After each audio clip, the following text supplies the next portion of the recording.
So, good morning ulit mga boss. Ito naman, topic natin is paano natin baklasin yung pinaka-air filter natin sa airbox sa ating motor.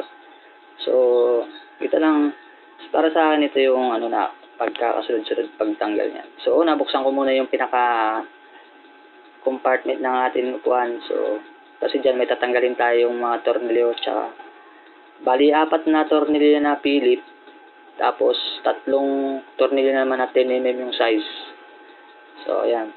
Pag binaklas na natin yung mga boss, dyan, makikita na natin yung pinaka-airbox natin dyan sa gilid sa may left side. So, ayan, may dalawang clip yan mga boss. Angat lang natin yan. Dalawang clip. Yung iba naman, kahit hindi natin natanggal yung compartment box, pwede naman natin sungkitin doon sa ilalim. So, sa ako, pinadali ko lang para hindi tayo mahirapan. Madali lang naman tanggalin yung pinaka-seat compartment natin. So, dyan sa airbox natin, o sa air filter, may 4 na tornilyo yan. Bali, kulay itim yan nung kulay. So, 4 yan mga boss. Yan.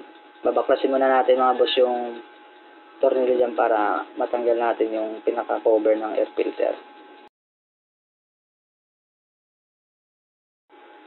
So, ayan. Yung isang pang-4 na tornilyo, nasa ilalim, so hirap siyang tanggalin. So, kailangan natin tanggalin yun sa gilid na yan. Isang tornilyo lang yung mga boss. So, pag matanggal natin yan, tanggalin lang natin sa lock yung tandaanin lang natin pag-atak mga boss kasi baka babasag yung pinaka-lock o mabungi. So, ayan. Pag matanggalan natin, ganyan lang pagtanggal, okay na yan. Basta lang siya maalis doon sa harang. So, ayan. Luwaluwagan natin yung pang-4 na tornilyo. Ayan. Pag matanggalan natin yung mga bossing, dyan, pwede na natin tanggalin yung pinaka-cover ng pinaka-air filter natin. So, ayan. Tatanggalin na natin mga boss. Pero, bali, paalala ko lang, remind ko lang, 4 na tornilyo yan mga boss ha.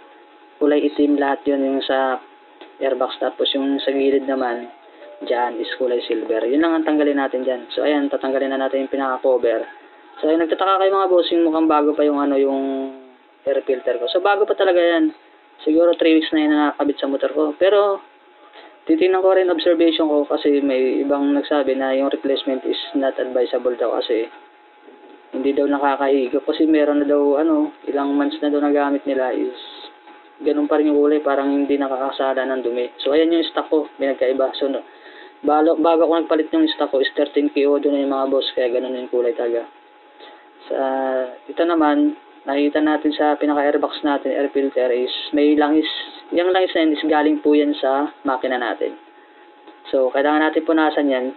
Sa akin, normal lang nagkakaroon ng langis talaga yan sa pinaka-air filter natin galing sa makina. So, gawin natin mga boss, punasan natin yan. Punasan natin mabuti para ma-maintain talaga natin na malinis yung pinaka-airbox natin. Kasi dyan humihigop ng hangin yung intake papuntang throttle body. So, para iwas dumi yung natin, pinaka-total body.